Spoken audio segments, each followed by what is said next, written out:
तूफानों के मुख को मोड़ो, सैलाबों पर वार करो, नौकाओं का छोड़ो चक्कर, तैर के दरिया पार करो। इसी जोश और जज्बे के साथ वंचित समाज को हक अधिकार दिलाने के लिए जमीन पर उतरे विनेश ठाकुर। विनेश ठाकुर है विधान केसरी समाचार पत्र के संपादक। विनेश ठाकुर ने किया है जन सेवा दल का गठन। 2027 उत्तर प्रदेश चुनाव में मिशन मूड में उतरे विनेश ठाकुर जगह जगह जाकर कर रहे हैं विशाल जनसभाएं एवं रैलियां। इसी कड़ी में दिल्ली से सटे लोनी गाजियाबाद में पहुंचे विनेश ठाकुर। हेलीकॉप्टर से उतरते ही बड़ी संख्या में कार्यकर्ताओं ने किया विनेश ठाकुर का जोरदार स्वागत। विनेश ठाकुर के सम्मान में लगाए जोशीले नारे। संत शिरोमणि सेन जी महाराज की जयंती पर आयोजित किया गया था विशाल कार्यक्रम। विनेश भैया को सुनने उमड़ा भारी जन सैलाब। मुख्य अतिथि के रूप में विनेश ठाकुर ने किया विशाल जनसभा को संबोधित। सभी को समझाया जन सेवा दल का पावर प्रोजेक्ट। उपस्थित जनसमूह को दिलाया सत्ता में हिस्सेदारी का संकल्प। देखिए मीडिया से रूबरू होते हुए क्या कुछ बोले जन सेवा दल के राष्ट्रीय अध्यक्ष विनेश ठाकुर। विनेश ठाकुर, मैं आप लोगों का धन्यवाद करता हूं कि आप लोगों ने मुझे अपनी बात रखने का मौका दिया। मैं विनेश ठाकुर हूं, मेरा पत्रकारिता काम है। मैं विधान केसरी नाम का अखबार लखनऊ से निकालने का काम करता हूं और पिछले 2007 से लगातार मीडिया की दुनिया में था। मैं मीडिया की दुनिया में खबरें लिखने का काम करता था, खबरें बनाने का काम करता था, संपादक लिखने का काम करता था।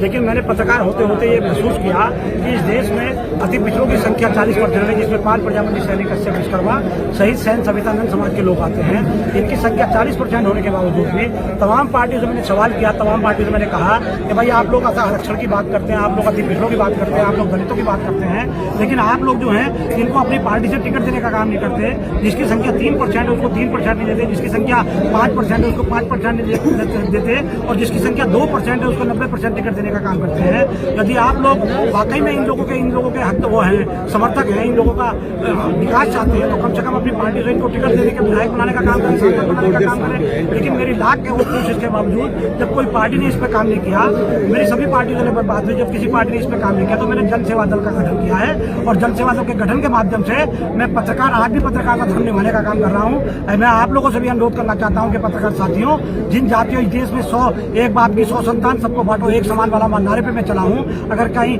हमारे देश में 140 करोड़ की आबादी है, उसमें जितने लोग रहते हैं सबकी धन धरती शिक्षा सम्मान पे सबका अधिकार बराबर है। एक आदमी एक टाइम की रोटी खाने को नहीं मिलती है ढंग से और एक आदमी पूरा 5,000 करोड़ रुपए जो शादी में लगा देता है, 10,000 करोड़ रुपए शादी में लगा देता है। तो मेरा मकसद ये है, इसलिए मैंने पार्टी का गठन किया है। और लोनी में चूंकि एनसीआर होने के नाते लोनी के लोगों ने मुझे आमंत्रित किया, मैं इनका भी शुक्रगुजार हूँ, इनको भी धन्यवाद देता हूँ। इन्होंने मुझे मेरा हौसला अफजाई करने का काम किया। आदरणीय राजेंद्र, ये रघुवरदयाल चंदेला जी हैं, दरोगा जी जगरोशन है, ये चंद्र पवार है और अपने सतीश जी हैं, सब लोगों ने मेरा समर्थन करने का सहयोग करने का काम किया है। और मेरा मकसद ये था कि आज पावन पर्व है, हमारे जो गुरु हुए हैं, हमारे संत महापुरुष हुए हैं, उनका नाम सेन जी महाराज थे और सेन जी महाराज की जयंती पर लोनी के लोगों ने, गाजियाबाद के लोगों को शपथ दिलाने आया हूं कि आप लोग मिलजुल के सब मेरा समर्थन करने का काम करेंगे। तो मैं गारंटी से कहता हूं कि हम 2027 के चुनाव में 5 प्रजापति सैनिक कश्यप अति पिछड़े जो वंचित जातियां उनको मिला करके 1-1 लाख वोट मिलते, विधानसभा में 1 लाख से ज्यादा वोट है। हम अपने बल पर अपनी सरकार बनाने का काम करेंगे। पहले चाहेंगे अगर हम इस लायक हो गए तो अभी हमने नई पार्टी है, अभी हम बड़ी बात नहीं कहते हैं। हमारा मकसद सिर्फ इतना है कि जो वंचित लोग हैं उनको सत्ता में हिस्सेदारी मिलने का काम हो और वो अपने समाज की लड़ाई खुद लड़ने का काम करें, ये मेरा मकसद है। विनेश जी, आपने पहले चुनाव की शुरुआत भी नहीं की है और आपका जो दावा है 2027 में सत्ता में अपनी सरकार बनाने का है, क्या आपको लगता है कि 403 विधानसभा विधायक प्रत्याशी भी आपको मिल पाएंगे? 100% मिल पाएंगे, ना मिलने का मतलब नहीं, क्योंकि मैं नेता नहीं हूँ। मेरा मकसद ये है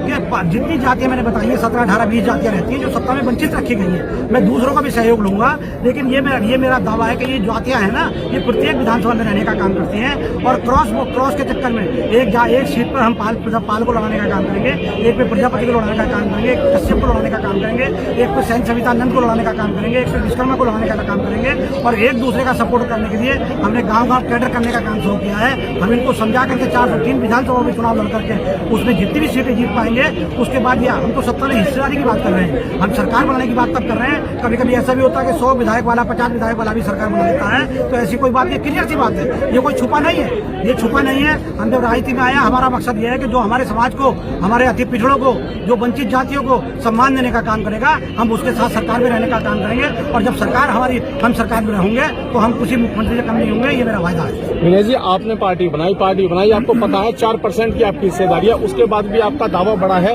लेकिन क्या आप लोग जो हमारे यहाँ एक्टिव हैं राजनीति में, जो लोग पदों पर हैं, क्या आप उनको सपोर्ट करके आगे नहीं बढ़ सकते? मैं उनको सपोर्ट करके आगे नहीं बढ़ सकता, क्योंकि अब तक मैं सबकी नियत देख चुका हूँ। मैं सपा, बसपा, भाजपा 4 मुख्य पार्टी उत्तर प्रदेश में है, मैं सबकी नियत से वाकिफ हूँ, पत्रकारिता करता हूँ, बड़े बड़े नेताओं के संपर्क में रहता हूँ, मैं सबको जानता हूँ। मैंने सब लोगों से कहने का काम किया कि भाई जितनी जिसकी संख्या भारी है उतनी उसकी हिस्सेदारी देने का काम करें। आप मुझे बताओ पत्रकार साथियों, मुझे बताओ हीरो हीरोइन का क्या रोल है समाज के विकास में, मुझे बताओ उनका खिलाड़ियों का क्या, खिलाड़ी की जगह है, लेकिन विनेश ठाकुर अपने समाज की पीड़ा जानता है, जाके पैर में फटी हुई वो किस तरीके की पढ़ाई, भाई जिसकी पीड़ा वो जानता होगा।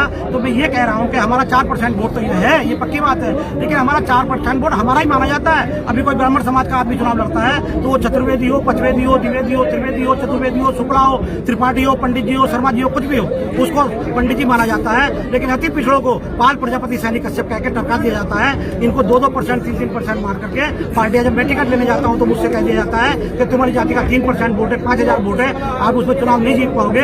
लेकिन हमको ये नहीं माना जाता, मुसलमान को माना जाता है, मुस्लिम को माना जाता है कि आप मुसलमान है, चाहे वो सैफी हो, सलमानी हो, कोई हो, अंसारी हो, पठान हो, कठैत हो, कुछ भी हो, उनको ये मुसलमान माना जाता है। लेकिन अति पिछड़ों को अलग अलग जाति में माना जाता है। ये मेरा जो फार्मूला है, ये पॉलिटिकल पार्टी के रूप में पावर प्रोजेक्ट है, इस पावर प्रोजेक्ट के माध्यम से भी समाज को स्थापित करने का काम करूंगा, ये मेरी गारंटी है। आप गाजियाबाद की धरती पर आए हैं, यहाँ से अपने समाज और क्षेत्रीय जनता को क्या संदेश देकर? मैं ये संदेश देना चाहता हूँ, जो आपसे भी कह रहा हूँ, ये मेरा संदेश है। मैं ये कहना चाहता हूँ कि आप लोग भिखारी नहीं शिकारी बने, आप लोग अपने वोट की कीमत समझे। आप लोगों का 40% वोट है, लोनी विधानसभा में देख लो या गाजियाबाद विधानसभा में देख लो या किसी भी विधानसभा में देख लो, जहाँ भी पाओगे इन अति पिछड़ी जातियों का वोट जो है वो 1 लाख से ज्यादा पाओगे। तो मैं इन लोगों को ये संदेश देना चाहता हूँ कि अब किसी पार्टी से टिकट मांगने का काम न करें। अब जनसेवा दल से टिकट, आपको टिकट देने जनसेवा दल आपके घर आएगा। आप लोग मांगते मांगते थक चुके हैं, अब देने वाले बन जाओ। जी हाँ साथियों, अगर अभी तक आपने हमारे चैनल सोशल जंग को सब्सक्राइब नहीं किया है तो सब्सक्राइब जरूर करें और बेल आइकन दबाना ना भूलें, ताकि हर लेटेस्ट धमाकेदार खबरों की अपडेट आप तक पहुंचाई जा सके।